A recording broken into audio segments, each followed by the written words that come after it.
Speak like this, please. Doctor Sudhanshu Trivedi ji, please आप बोले। माननीय सभापति महोदय, आज इस पुराने वक्त की आखिरी रात में खड़े होकर इस नए वक्त के आगाज की नई सुबह के दिन मैं प्रधानमंत्री श्री नरेंद्र मोदी जी, हमारे अल्पसंख्यक मामलों के मंत्री किरण रिजिजू जी का मैं बहुत इस्तकबाल करता हूं। जब वक्त के ऊपर हम बात कर रहे हैं, वक्त की रुखसती का वक्त आ गया है और नई वक्त की नई सुबह होने का वक्त आ गया है।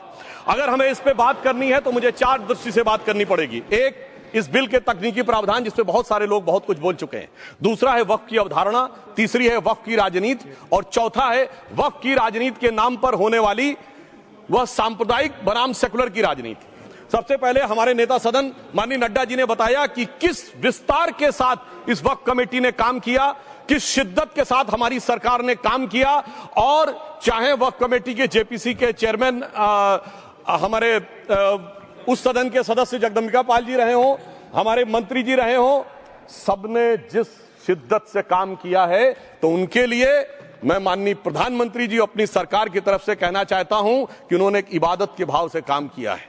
तो मैं कहना चाहता हूं, इबादतों की तरह मैं ये काम करता हूं, अपने फर्ज को झुककर सलाम करता हूं। फिर भी आप खिलाफत कर रहे हैं तो तेरी मुखालफत से निखरती है शख्सियत मेरी, मैं सियासी दुश्मनों का भी बहुत एहतराम करता हूं। तो इस एहतराम के साथ मैं अब आगे का प्याम शुरू करता हूं और मैं ये बताना चाहता हूं कि एक बड़ी सिंपल सी बात है जो अभी माननीय नड्डा जी ने भी कहा। दुनिया के तमाम मुस्लिम देश बता दिए, इस्लाम की धर्म स्थली सऊदी अरब, सबसे बड़ा मुस्लिम देश इंडोनेशिया, जहां खलीफत रही वहां टर्की, और जहां आईएसआईएस का इलाका वहां इराक और सीरिया, वहां कहीं भी कुछ भी नहीं है ऐसा। फिर भी हमारे यहां क्यों है, कैसा? तो मैं कहना चाहूंगा सभापति महोदय, एक हिंदी में कहावत होती है, नया मुल्ला प्याज ज्यादा खाता है, परंतु यहां तो जो गैर मुल्ला प्याज बहुत खा रहा था और इतना खा रहा था कि आंसू निकल रहे थे गरीब मुसलमान के भी और देश के भी।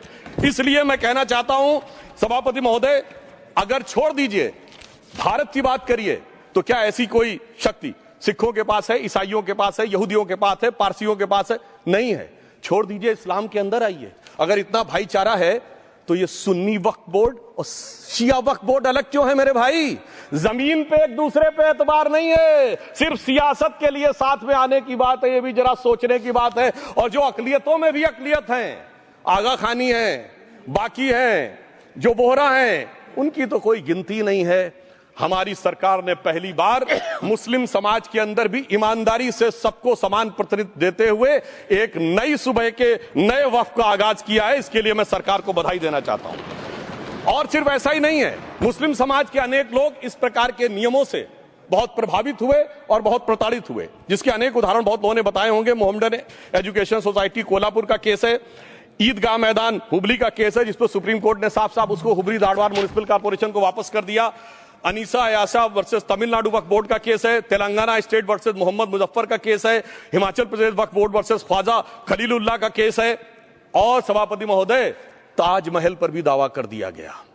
अब तो मैं पूछना चाहता हूं, और सुप्रीम कोर्ट ने अपने जजमेंट में कहा कि भाई शाहजहां के जमाने का लिखा फरमान लेके आइए, तब हम मानेंगे कि इस पे कोई दावा है या नहीं। आप सोचिए कि अगर ये वक्त का कानून इसी ढंग से चला होता तो क्या होता। अभी हमारे जॉन ब्रिटास जी और मनोज झा जी ने बहुत सारी बातें बोली थी। एक प्यास की बात बोली थी उन्होंने, उड़ीसा के ग्राहम स्टोन्स का जिक्र किया था, तो उसमें तो कांग्रेस की सरकार सीबीआई की इंक्वायरी नहीं कर पाई थी। मगर जब ताजमहल का उल्लेख आता है सभापति महोदय, तो एक प्यास मुझे याद आ जाती है। जब शाहजहां जेल में था और दूर से उस ताजमहल को देखता था और उसे सिर्फ एक सुराही पानी मिलता था और उसने औरंगजेब से कहा एक सुराही पानी और भिजवा दो, तो जानते उसने मना कर दिया। तो दुखी होकर शाहजहां ने फारसी में लिखा, ए पिसर तू अजब मुसलमानी, जे पिदरे जिंदा आप तरसानी, आफरीन हिंदुआन सदबार, जे देहंद पिदरावा मुर्दा देवम आप। मतलब तू कैसा मुसलमान है जो जिंदा बाप को पानी के लिए तरसा रहा है? तुझसे तो आफरीन 100 बार उन हिंदुओं को है जो पितृपक्ष में मरे हुए बाप को भी पानी देते हैं। और सभापति महोदय, मैं बताना चाहता हूं कि ये हमने ईमानदारी से मुस्लिम समाज के कल्याण के लिए बात की है, क्योंकि एक तरफ खड़ा हुआ है ईमानदार मुसलमान जो शराफत के साथ ईमान को गले से लगाए हुए हैं, और दूसरी तरफ कुछ चंद सरमाएदार हैं जो उस अमानत में खयानत करके शरारत के साथ उसके झंडा बरदार बनना चाहते हैं। तो ये मुकाबला किसके बीच में है? ये शराफत अली और शरारत खान के बीच में मुकाबला है। हमारी सरकार शराफत अली के साथ खड़ी है, हमारी गरीब मुस्लिम के साथ खड़ी है। ये गरीबों गुर्बत वाले गुर्बत अली और सरमाएदार वाले गाजी खान के बीच का इलाका है। मगर मैं कहना चाहता हूं महोदय, एक बात मैं बहुत स्पष्ट रूप से कहना चाहूंगा, इन जरूरतमंद मुसलमानों की लड़ाई के लिए मैं कह सकता हूं कि ये गरीब मुसलमानों के दिल की कसक और कट्टरपंथी वोट के ठेकेदारों के मन की ठसक के बीच में हमारी सरकार ने उस कसक का साथ दिया है, जिसके लिए मैं मानता हूं गरीब और पसमानदा मुसलमान निश्चित रूप से उनका आभारी होगा। हां, मगर जब इसकी बात आती तो भी माननीय खड़गे जी भी बोल रहे थे, माननीय संजय सिंह जी भी बोल रहे थे, मनोज झा जी भी बोल रहे थे कि साहब आपके यहां वो कितने पुजारी हैं और कितने किस वर्ग के पुजारी हैं। तो मैं उनको बताना चाहता हूं, केवल अकेले जूना अखाड़े ने पिछले साल 71 SC ST लोगों को महामंडलेश्वर बनाया। अरे आपको हमारे सदन में बैठे हुए बाल योगी उमेश नाथ जी नहीं दिखते? वैसे तो कहा जाता है जात ना पूछो साधु की, मगर मैं बताना चाहता हूं विश्व हिंदू परिषद के 50,000 से अधिक पुजारी ट्राइबल्स में जो शेड्यूल कास्ट है जो काम कर रहे हैं। मगर मैं हद अदब से पूछना चाहता हूं, बताइए मुल्ला, मौलवी, मुफ्ती, मुकर्रम, बारी, हाफिज में से कितने पसमंदा हैं? उसमें कितने जुलाहा, अंसारी, घोसी, बताइए मिरासी कितने हैं? बाकी छोड़िए, पसंदला बोर्ड में है क्या? अरे वक्फ बोर्ड में है क्या? इसीलिए मैं कहता हूं खुद मियां फजीहत दूसरों को नसीहत। अगर ईमानदारी से बात करनी है तो उस पर आगे। मगर मैं एक बात और कहना चाहूंगा कि हमारी जो सरकार ने नाम दिया है, इसको उम्मीद नाम दिया है, और ये उम्मीद है किसके लिए? उस ईमानदार मुसलमान के लिए और देश के हर खास व आम के लिए ये उम्मीद है। मगर सभापति महोदय, कुछ लोग वो हैं जो उम्मा का ख्वाब पाले हुए थे। उम्मा शायद हमारे बहुत से लोग समझते हो ना समझते हो, पूरी एक एंटायर जो इस्लामिक खलीफत और राज होता है उसको उम्मा कहते हैं। उम्मीद वालों को तो उम्मीद की नई रोशनी दिख रही है, उम्मा वालों की उम्मीद पे पानी फिर रहा है। तो ये उम्मीद और उम्मा के बीच का भी मामला है। परंतु मैं ये भी कहना चाहूंगा सभापति महोदय, इसके बाद सिर्फ ऐसा ही नहीं था, प्रॉपर्टीज के ऊपर, तमाम सरकारी प्रॉपर्टीज पे, जिसमें बहुत डिटेल में हमारे साथी लोग गए, मैं डिटेल में नहीं जाना चाहता। भोपाल का विषय है, हैदराबाद का विषय है, मुंबई का है, लखनऊ का है, पटना का है, बहुत प्रकार से है। माननीय लालू प्रसाद यादव जी का विषय जब बताया गया था तो बहुत ज्यादा हमारे मनोज झा जी बोल रहे थे, तो अब मैं उसके डिटेल में नहीं जाना चाहता हूं। सबने वो वीडियो देखा है। बस एक लाइन में उनके लिए कहना चाहूंगा, वो कुछ भी बोल रहे हैं, जिसे कहते हैं बिगड़ी बात बने नहीं, लाख करो किनकोए, रहीमन बिगड़े दूध को मथे न माखन होए। अब जो बोलना था वो बोल चुके, सबके सामने वो आ चुका। अब एक बात और है, दूसरे धर्म स्थलों के बारे में विषय आता है, तो मैं याद दिलाना चाहता हूं, केरला के कैथोलिक चर्च ने 31 मार्च 2025 को जो लिखा, सिर्फ उसकी लास्ट की 2 लाइन बोलना चाहता हूं।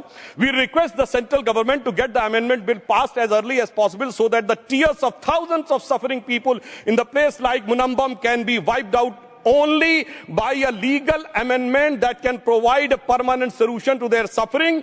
We urge all the MPs from opposition party to support the bill so that the historic legislation can become unanimous. मगर सभापति महोदय, ये अल्पसंख्यकों की बात करने वाले जब अल्पसंख्यक की बात आती तराजू पे तोलते हैं, किसका वेट ज्यादा है, किसकी धमक ज्यादा है, किसकी खनक ज्यादा है, फिर तय करते हैं कि माइनॉरिटी के साथ आना है, किस माइनॉरिटी के साथ नहीं आना है। और मैं एक और बात कहना चाहता हूं, तमिलनाडु के तिरुचेरी मंदिर की बात आई, यमुनानगर में गुरुद्वारे की बात आई, केरल में क्रिश्चियन कम्युनिटी की जमीन की बात आई।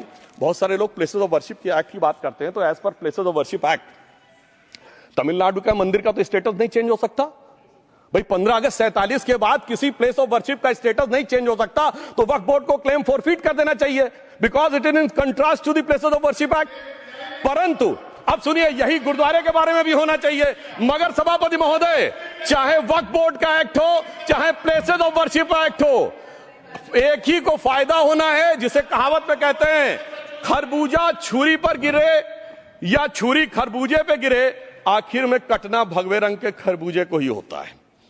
अब मैं यह भी बताना चाहता हूं कि इन संपत्तियों के द्वारा जो कुछ हुआ, उन्होंने इतनी चीजों को लिया है, इतनी चीजों को लिया है। एक पुराना उर्दू का शेर है कि मिटे नामियों के निशान कैसे कैसे, और ये जमीन खा गई आसमां कैसे कैसे।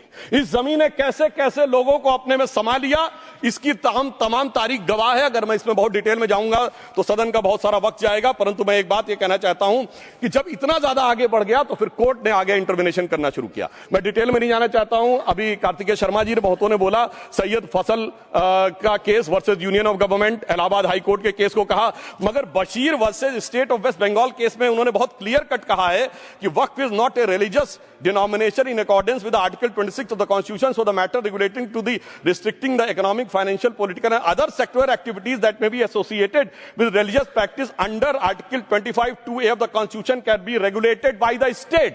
तो मुझे लगता है अब इसके बाद कोई किंतु परंतु का स्कोप नहीं रह जाना चाहिए।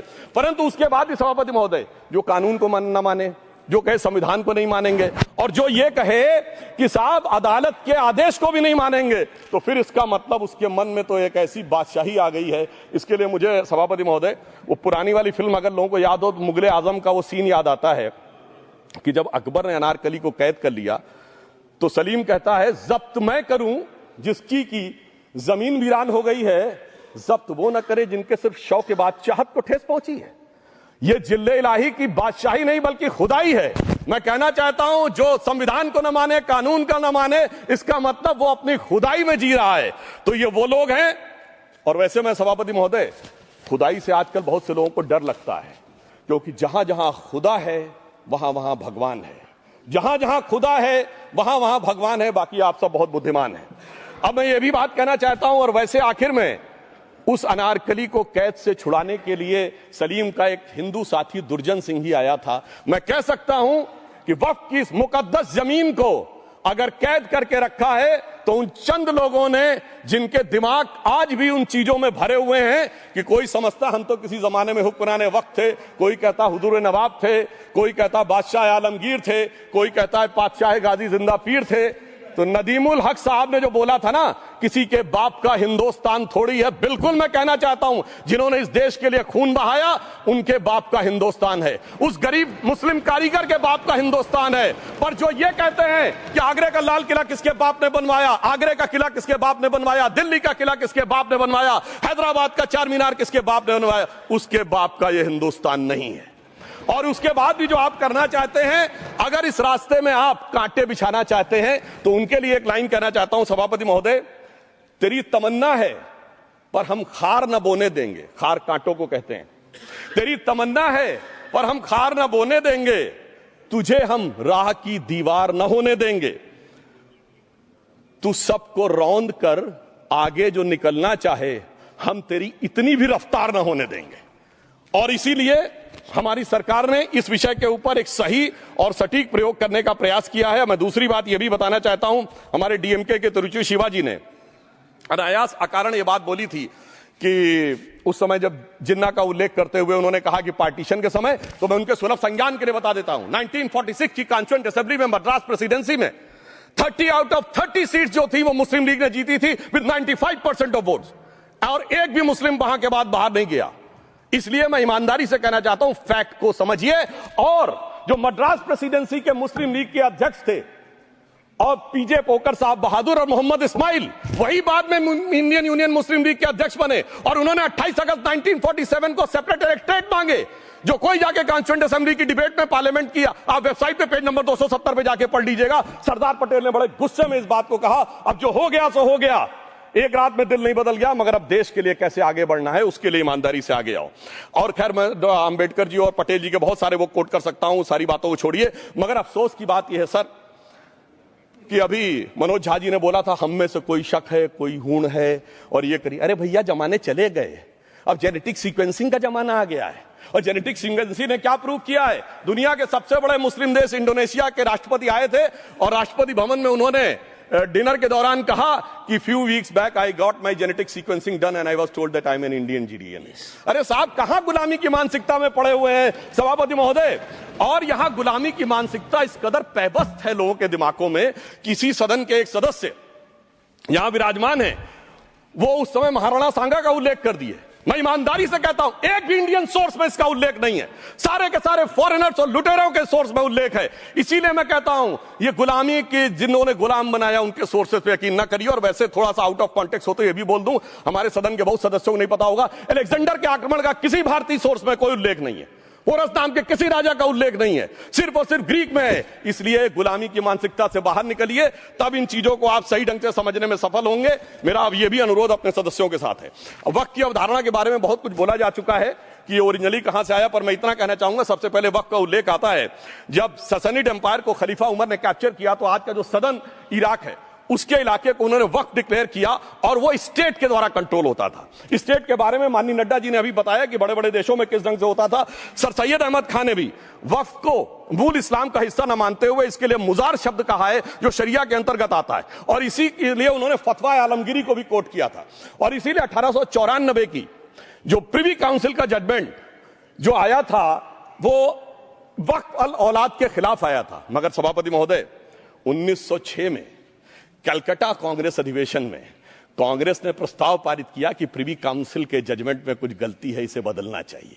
क्योंकि 1904 में जिन्ना कांग्रेस को ज्वाइन कर चुके थे, इसलिए मैं कहना चाहता हूं फिर 1913 में वो जजमेंट बदला कि हमारे सदन के बहुत से सदस्यों ने इस सदन और दूसरे सदन में बोला है। मैं एक सेंटेंस बोलता हूं, लगेगा जैसे वही लोग बोल रहे हैं। वर्ड ये है, कोट है, since the bill was introduced to administer the Muslim law for Musalmans so the question of public policy does not arise.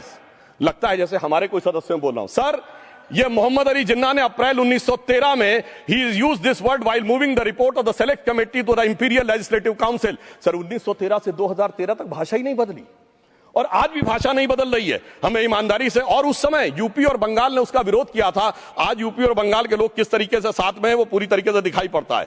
इसलिए हम ये कहना चाहते हैं, हाँ, एक प्रश्न बहुत उठाया जाता है कि केवल मुस्लिम ही वक्फ को क्यों दान दे सकता, ऐसा वक्फ बोर्ड में क्यों संशोधन किया गया। मैं ईमानदारी से कहना चाहता हूं, ऐसा नहीं कि मैं इस्लामिक मामलों का बहुत बड़ा आलिम फाजिल जानकार हूं, मगर इस्लाम में बहुत साफ मान्यता है कि जो गैर मुस्लिम है उसकी इबादत अल्लाह कबूल नहीं कर सकते, उसकी दुआ कबूल नहीं होगी तो दान कैसे कबूल होगा। साहब, हम इस्लामिक भावना का सम्मान कर रहे हैं। हमारे अल्पसंख्यक मंत्री गए थे तो वो मदीना में डेफिनेट लेवल तक जा सकते, उसके आगे नहीं जा सकते। अगर इबादत की इजाजत नहीं है तो साहब जायदाद की इजाजत कैसे हो सकती है। मुस्लिम भावना का सम्मान है, और अगर है तो कोई मुल्ला मौलवी मुफ्ती मुकर्रम बारी आज आके बता दे कि कबूल हो सकती है दुआ, तो हम दान भी कबूल करने के लिए तैयार हैं। और तो और छोड़िए साहब, जब आप कहते हैं कि हर चीज हलाल होनी चाहिए, तो साहब हलाल करने की प्रक्रिया नहीं, हलाल करने वाला भी मुस्लिम होना चाहिए, तब वो हलाल होता था। तो मैं पूछना चाहता हूं साहब, काटने के लिए तो हलाल होने के लिए मुस्लिम जरूरी है और बांटने के लिए बगैर मुस्लिम के भी हलाल होगा, ऐसा तो नहीं हो सकता। तो जो हमारी सरकार ने किया है वो मुस्लिम भावना के सम्मान के लिए किया है। और जहां तक मैं कहना चाहूंगा, हिंदू समाज के बारे में बात करते हैं, हमारे यहां कोई प्रॉब्लम नहीं है। हमारे यहां कोई ऐसा नहीं कि हज पे कोई गैर मुस्लिम नहीं जा सकता। हमारे देखिए कुंभ में 50 लाख विदेशी आए थे और किसी से नहीं कहा या कन्वर्ट हो जाओ।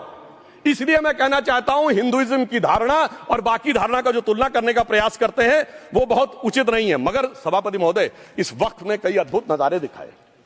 इस्लाम में जो काफिर से ज्यादा मुशरिक और शिर्क को बुरा माना गया, यानी जो भगवान को माने ही नहीं। यहां देखिए वो लेफ्ट के लोग जो कहते हैं धर्म एक अफीम है, वो आज खुदाई खिदमतगार बन के खड़े हो गए। सोचिए कैसा बदलाव आया है। और सर, मुझे एक और चीज नजर आती है। एक पुराना गीत था, वक्त ने किया क्या हसी सितम। तो आज मैं कहना चाहूंगा, वक्त ने किया क्या हसी सितम कि मुस्लिम लीग और शिवसेना मिलके हो गए हम। और मैं कहना चाहता हूं, ये मुस्लिम लीग वो है जिसने सेपरेट इलेक्टोरेट की मांग की थी, और इस शिवसेना के उबाटा के हमारे इस सदन के एक सदस्य हैं। और सर, हमारे साथ मुरली जी बैठे हैं, मुरली देवड़ा जी ने मुझे याद दिलाया, उन्होंने, मिलिंद देवड़ा जी ने याद दिलाया, उन्होंने कहा एक जमाने में उन्होंने कहा था मुस्लिमों की नागरिकता छीन लेनी चाहिए। इसीलिए मैं कह रहा हूं, वक्त ने किया क्या हसी सितम, ये दोनों मिलके हो गए हम। और सर, मैं इसके बाद एक टेक्निकल बात करना चाहता हूं। जब इन्होंने टाइम ड्यूरेशन हटा दिया था और बैक में पीछे जा सकते थे, तो मैं पूछना चाहता हूं सर कि जब ब्रिटिश हुकूमत आई तो उसने तो मुगलों से सारी हुकूमत ले ली थी, तो उनका मालिकाना हक कैसे हुआ। सर, 1707 के बाद तो इस्लामी हुकूमत दिल्ली से खत्म हो गई थी। एक आखिरी मुगल बादशाह शाह आलम के लिए तो बोला जाता था सल्तनते शाह आलम दे लाल किले ते पालम, यानी आज का IGI एयरपोर्ट। तो साहब उसके बाद ये गुजरात के सूरत से लेकर लखनऊ तक उनका मालिकाना हक निकलने कहां से लगा। अरे भाई, जब दिल्ली को कैप्चर किया था अंग्रेजों ने तो सारी जमीन अंग्रेजों की थी। तो जब मैं अपने कांग्रेस के मित्रों से पूछना चाहता हूं, ये जब गवर्नमेंट ऑफ इंडिया एक्ट में पावर डीड ट्रांसफर की थी तो पढ़े नहीं थे क्या, या खोखले कागज पर साइन कर लिए थे, या कागज सही था, आप खोखला करने की बात है। मैं पूछना चाहता हूं, जब 250 साल तक वो हुकूमत ही नहीं रही तो उस हुकूमत के फरमान की लेजिटिमेसी कैसे हो सकती है। ये मैं कानून विदों के लिए भी एक फूड फॉर थॉट रखने की बात करता हूं। और दूसरी बात मैं कहना चाहता हूं, ये किन हुकूमतों की बात कर रहे हैं सभापति महोदय। अगर सूरत नगर निगम पे दावा है मुगल के जमाने का और तमिलनाडु के मंदिर पर अरकाट के नवाब का, सभापति महोदय, ये वो हुकूमतें थी जो जजिया लगाती थी, ये वो हुकूमतें थी जो जिम्मी का कॉन्सेप्ट रखती थी, ये वो हुकूमतें थी जो गाजी की बात करती थी। क्या भारत के संविधान में उन हुकूमतों के फरमान को सही मान्यता देना सही है? बिल्कुल गलत है। मैं कहता हूं बाबा साहब अंबेडकर के संविधान में यदि आप ऐसी हुकूमतों के फरमान को रखने की कोशिश करते हैं तो this is fraud on constitution. और हमारी सरकार ने अगर बैकडेट से वो बंद किया है तो उस फ्रॉड को रोकने की पूरी व्यवस्था की है। और यहां पर मैं ये भी कहना चाहता हूं सभापति महोदय, जमींदारी उन्मूलन 1948 में हो गया, मगर ये बाद में जमींदार कैसे क्रिएट हो गए? हमने बचपन में विनोबा भावे, हम लोग के जन्म से बहुत पहले की बात है, विनोबा भावे जी के भूदान आंदोलन की बात सुनी थी, जिसमें जमींदारों से पैसा लेके, जमीन लेके गरीबों को दी जाती थी। पर सभापति महोदय, कभी आपने सुना कि गरीबों की जमीन जमींदारों को मिल जाए? वो 2013 के बोर्ड ने वो व्यवस्था कर रखी थी। यानी वो भूदान आंदोलन था गांधी जी के शिष्य विनोबा जी का, तो आज के गांधियों के नेतृत्व में भू हड़प आंदोलन शुरू हो गया। अगर वो भूदान आंदोलन था तो ये भू हड़प आंदोलन था। इसलिए मैं एक और बात भी कहना चाहूंगा सभापति महोदय कि जिन हुकूमतों के फरमान की बात की जाती है, एक और फैक्ट है, इसको कोई अन्यथा न ले, जितने मुस्लिम बादशाह अलाउद्दीन खिलजी के बाद उन्होंने बगदाद की खलीफा का खुतबा पढ़ा है। That is a foreign rule, it's on record. कैसे उसको भारत सरकार मान्यता दे सकती है? इसलिए मैं कहना चाहता हूं जरा सा गौर से देखेंगे तो हकीकत आपके सामने आ जाएगी। और क्या कभी किसी ने कल्पना की, किसी क्रिश्चियन ने तो नहीं कहा कि इंडिया गेट हमारा है, गेटवे ऑफ इंडिया हमारा है, और चर्च नहीं सही फिर भी चर्च गेट हमारा है? तो फिर यह केवल किसी एक के दिमाग में क्यों आती है? हमने जो इवैक्यू एक्ट के तहत दे दिया था पाकिस्तान के गए लोगों को, क्या हमारे जो सिख और हिंदू भाई आए थे उनकी जमीनें मिली? अरे महाराजा रणजीत सिंह की राजधानी लाहौर थी और काबुल तक था राज, तो क्या उन्होंने जमीनें नहीं दान दी होगी गुरुद्वारे और मंदिरों को? वो मिली। अरे वो तो छोड़िए, ननकाना साहब और करतारपुर साहब तक नहीं मिला था। इससे दिखाई पड़ता है कि कितनी एक तरफा हम लोगों ने कोई निगोशिएट ही नहीं किया और उसे करने की बात कही थी। इसलिए मैं कह सकता हूं सर, अब हमारी सरकार ने जो संशोधन किए हैं, अब यह मजहबी हुकूमत के फरमान से नहीं, बाबा साहब अंबेडकर के संविधान से चलने वाला है। अब मैं अंत में उस विषय के ऊपर आता हूं जिसे सांप्रदायिक राजनीति बनाम सेकुलर राजनीति इसके ऊपर कहा जाता है। सभापति महोदय, मैं बताना चाहता हूं कि जब आजादी मिली उसके बाद क्या किसी ने डिमांड किया था कि हमें वक्फ बोर्ड चाहिए? नहीं किया था। फिर क्यों 54 में दिया गया? किसी मुस्लिम ने डिमांड किया क्या कि मदरसे चाहिए? फिर क्यों दिया गया?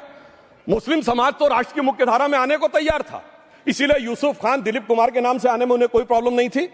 महजबीन बानो को मीना कुमारी के रूप में आने में प्रॉब्लम नहीं थी। मुमताज बेगम को मधुबाला बन के आने में प्रॉब्लम नहीं थी। हामिद अली को अजीत के रूप में आने प्रॉब्लम नहीं थी।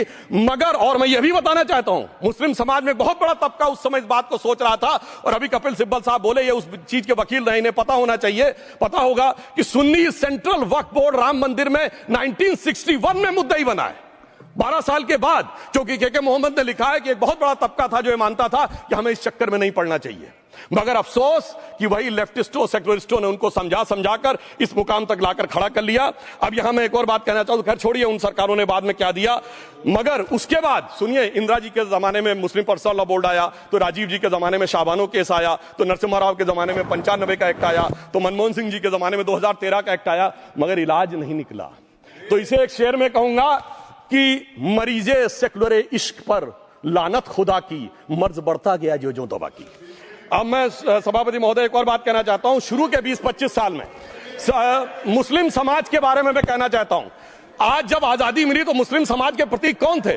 उस्ताद बिस्मिल्लाह खां, उस्ताद फरीदुद्दीन डागर, उस्ताद बड़े गुलाम अली, उस्ताद जाकिर हुसैन, जिनकी अभी कुछ दिन पहले डेथ हुई, बड़े बड़े नगमा निवार, हसरत जयपुरी, मजरूर सुल्तानपुरी, साहिर लुधियानवी, कैफी आजमी, जोश मलियाबादी, जिगर मुरादाबादी। अब सर क्या हो गया? तब मुस्लिम समाज इन अदब के शाहकारों के साथ जोड़ा जाता था। आज मुस्लिम समाज का नेतृत्व किन लोगों के साथ जोड़ता है? इशरत जहां, याकूब मेनन, मुख्तार अंसारी, अतीक अहमद, दाऊद इब्राहिम।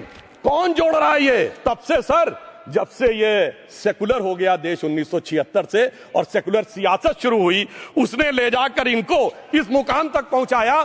और इस वक्फ बोर्ड के बिल में भी जो बात कही जा रही है सर, मुस्लिम समाज को यह समझाया गया कि तुम्हें बीजेपी वालों को तुमसे बड़ी अदावत है, और कहा गया इनको बड़ी मोहब्बत है। जब यह देश आजाद हुआ, मैं उत्तर प्रदेश का रहने वाला हूं, उत्तर प्रदेश में 1931 की सेंसस में 8% रेट ऑफ डेथ थी और सैयद मुसलमानों में 24% थी। यूपी की ब्यूरोक्रेसी में 20% थे। आज कहां चले गए सब? मैं एक लाइन में कहना चाहूंगा, ये अदावत और मोहब्बत की सियासत में ऐसे फंसे कि किसी को किसी की मोहब्बत ने मारा, किसी को किसी की अदावत ने मारा, मगर इस शराफत अली को सेकुलर सियासत ने मारा। और मैं सभापति महोदय एक और बात कहना चाहता हूं कि चलिए बोलिए। Fauzia Khan, please please, one second, mike is there. Yes, ये बोल रहे हैं मुस्लिम समाज आज का इशरत जहां और फलाना टेररिस्ट के साथ नाम जोड़ रहे हैं। ये बिल्कुल आरोप है सर, इसको एक्सपंज करना चाहिए। ये समाज के साथ अन्याय है। ये बात आपको एक्सपंज करना होगा सर, ये बात को। एक honourable member, if you would carefully go through what Sudhanshu has said, I am sure you will appreciate his spirit. Just think for a moment. He has not cast any aspersions. Sudhanshu, go ahead. Time में जवाब दूंगा और उसके बाद ये हमारा सदन माने ना माने जो देख रहे होंगे उनके लिए कहना चाहता हूं, sir, doctor APJ Abdul Kalam. One second. Ishrat जहान, यही एनसीपी पार्टी ने इशरत जहान के घर पर जाकर रुपयों का इनाम भी दिया था और उसको शहीद बताया था। दूसरा कहा, अतीक अहमद किस पार्टी से थे? इंडिया अलायंस की। दूसरा कहा, अंसारी किस पार्टी से? कांग्रेस और इंडिया अलायंस के। ये सारे नाम आपके साथ जुड़े हैं भाई। उल्टा उन्होंने तो मुसलमान कम्युनिटी से तो ढेर सारे शायरों का नाम दिया जिन्होंने साहित्य की सेवा की और ढेर सारे साहित्य की रचना की। Sudhanshu, he is not yielding now. Sudhanshu. सबसे पहले मैं तमिलनाडु का जवाब देना चाहता हूं। Yes. सभापति महोदय, तमिलनाडु से ही डॉक्टर एपीजे अब्दुल कलाम थे और मैं सारे सदन से कहना चाहूंगा, डॉक्टर कलाम का नमाजे जनाजा और याकूब मेनन का नमाजे जनाजा एक ही दिन हुआ। कितने लोग याकूब मेनन के नमाजे जनाजा में गए और कितने डॉक्टर कलाम के नमाजे जनाजा में गए? डॉक्टर कलाम मेमोरियल पे कितने लोगों की फोटो है? दिखाएं मुझे, सोशल मीडिया पे पोस्ट की हो। मगर अफजल हालात का मारा था, आपके एक मंत्री का ऑफिशियल ट्वीट है, वो इस सदन के सदस्य नहीं तो मैं नहीं बोल रहा हूं। याकूब मेनन की जुडिशियल किलिंग हुई, आपके एक नेता का, मिनिस्टर का ऑफिशियल ट्वीट है, सदन के सदस्य नहीं है इसलिए नहीं बोल रहा हूं। और सर, 26/11 आरएसएस ने कराया, सदन के सदस्य बैठे हुए हैं। हाफिज साहब और सुनिए, जाकिर नायक शांति का मसीहा सदन में सदस्य बैठे हुए हैं। सर, किसने जोड़ा? मैं नहीं कह रहा हूं जोड़ा, हमने किससे जोड़ा मैं बताना चाहता हूं। मैं अपनी बात, सर मैंने नाम किसी का नहीं लिया। सर आपने उड़ता तीर क्यों पकड़ लिया? सर मैंने नाम नहीं लिया, उड़ता तीर क्यों पकड़ लिया? सर मैं पूरी बात करूं। सर मैं कहना चाहता हूं, हमारी सोच मुस्लिमों के बारे में और इनकी सोच में क्या अंतर है। देखिए, जिन लोगों ने मुस्लिम हिस्ट्री नहीं पढ़ी उन्हें मैं बताना चाहता हूं। एक दो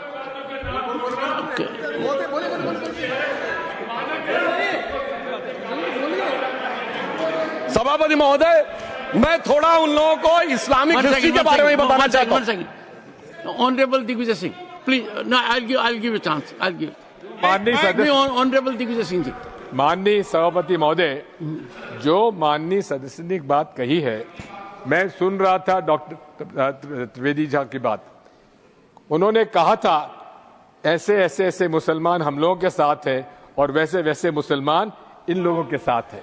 बात यह है कि आपने जिस तरह से इस पूरी बात कही है, ये घोर आपत्तिजनक है, अपमानित करती है। और जो माननीय सदस्य ने भी मेरे बारे में भी कहा है, मैं उनकी निंदा करता हूं।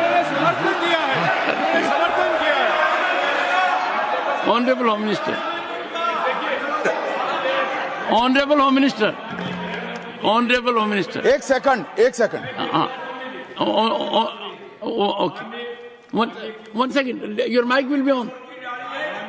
जी महोदय, मुझे ये सब कहने की जरूरत नहीं है, लेकिन जो गुजरात में दंगे और फसाद हुए, कौन कौन उसके लिए जिम्मेदार थे बताइए। ऑनरेबल होम मिनिस्टर,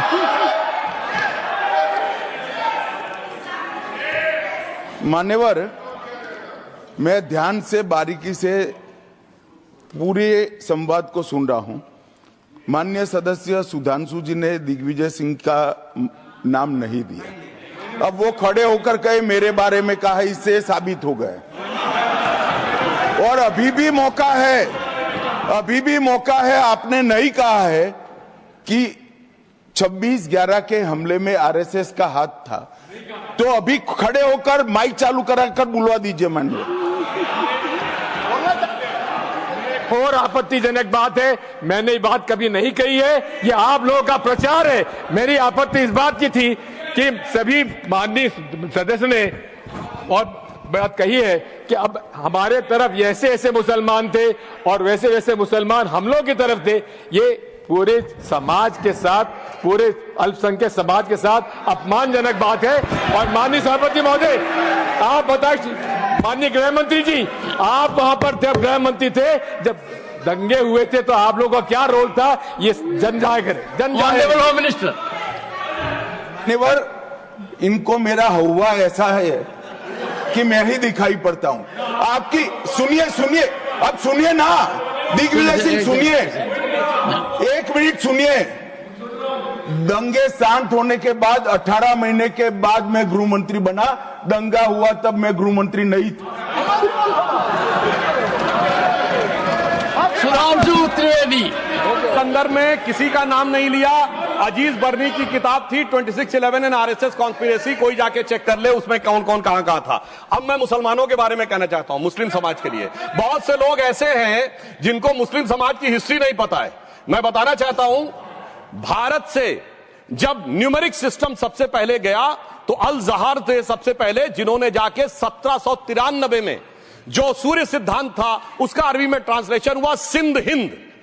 और हम बता रहे हैं हम किस तरह के मुस्लिम को साथ रखते हैं। डॉक्टर कलाम से बड़ा आलिम इस्लाम में साइंसदान नहीं हुआ, और आरिफ मोहम्मद खान साहब जो बिहार के गवर्नर हैं, उनसे बड़ा आलिम फाजिल मुसलमान आज सियासी जमात में तो नहीं होगा, यह मैं दावे के साथ कह सकता हूं। मगर मैं बताना चाहता हूं सर, उसके बाद उन्होंने एक किताब लिखी, एक सर 10th सेंचुरी के मुस्लिम राइटर थे जिन्होंने किताब लिखी, उसका नाम था the compendious book of balancing and completion according to Hindu calculation, जिसको शॉर्ट में अल जब्र कहा गया, और वहां से अलजबरा निकला।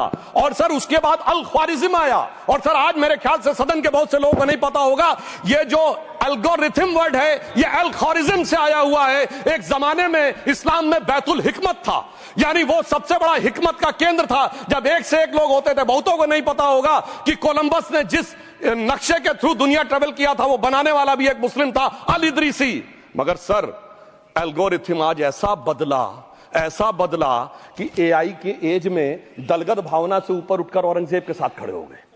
सर ये एल्गोरिथम किसने बदल दिया, ये मैं बताना चाहता हूं। इस पे थोड़ा सोचने की जरूरत है। इसलिए मैं कहता हूं मुस्लिम पॉलिटिक्स की सोच क्या थी, हमने किन मुसलमानों का साथ दिया है, मैं बताना चाहता हूं सर।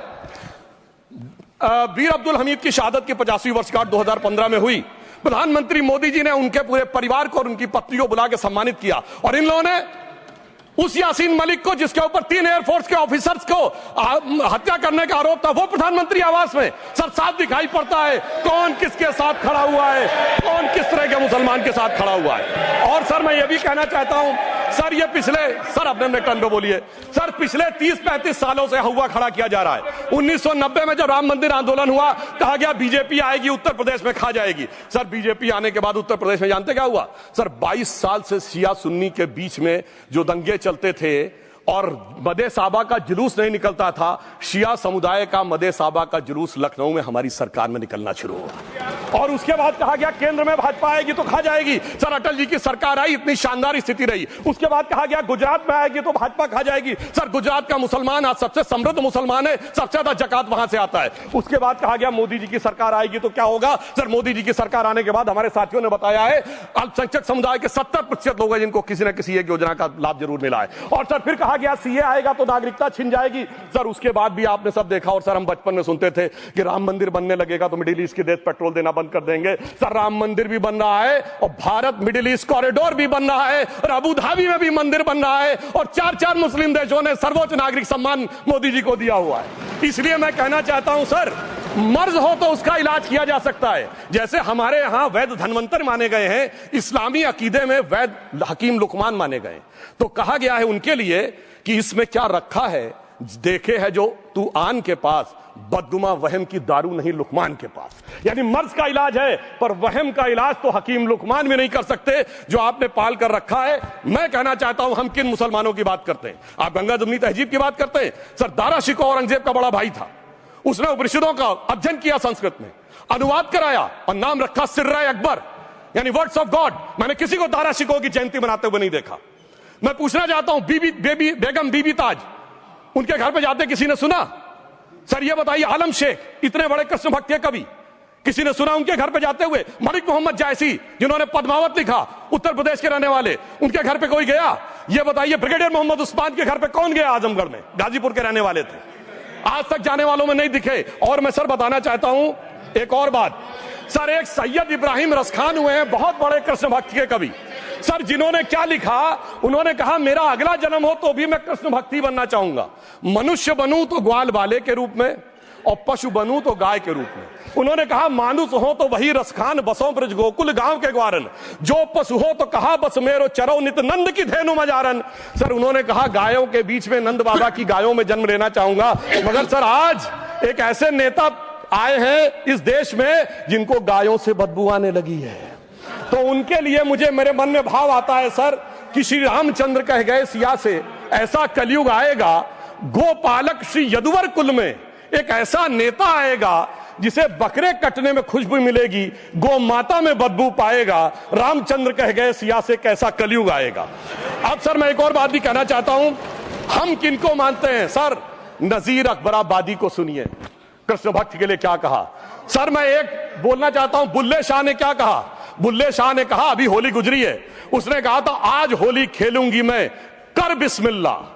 उन्होंने आगे कहा अलस्तु बिरबिकुम, प्रीतम बोले, सब सखियों ने घूंघट खोले, नाम नबी की रतन चढ़ी, सुनिएगा, नाम नबी की रतन चढ़ी और बूंद पड़ी अल्लाह अल्लाह, आज होली खेलूंगी मैं, कर बिस्मिल्लाह। तो मैं भी कहता हूं अब बिस्मिल्लाह करिए और उसके बाद हमारे इस सहयोग करिए, इस सकारात्मक उसका, वरना अल्हम्दुलिल्लाह जो हम मुसलमानों के लिए और देश के लिए करना चाहते हैं उसमें हमें सफलता जरूर मिलेगी। अंत में मैं सिर्फ ये कहना चाहता हूं सर, तमाम प्रकार की बातें यहां पर हुई, सकारात्मक और नकारात्मक, मगर अफसोस की बात यह है कि 1913 के वक्फ वाल औलाद से लेके 2013 के वक्फ वाल औलाद तक इनकी फितरत नहीं बढ़ती, क्योंकि सर ये तो पार्टियां ही अल औलाद है, तो इनको तो उससे बहुत ज्यादा वो होगी।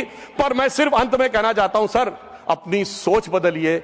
आप जिस कश्ती पे सवार होकर इस दरिया को पार करने की कोशिश कर रहे हैं, पिछले 75 साल में नहीं कर पा रहे हैं, 10-12 साल में बहुत हिचकोले खा रहे हैं, तो कश्ती और रास्ता बदलिए। तो इनके लिए अंत में एक पंक्ति कहते हुए बात समाप्त करना चाहूंगा कि इन्होंने कश्ती भी नहीं बदली, दरिया भी नहीं बदला, पर इन डूबने वालों का जज्बा भी नहीं बदला, पर है शौक सफर ऐसा, एक उम्र हुई हमने, मंजिल भी नहीं पाई, रास्ता भी नहीं बदला।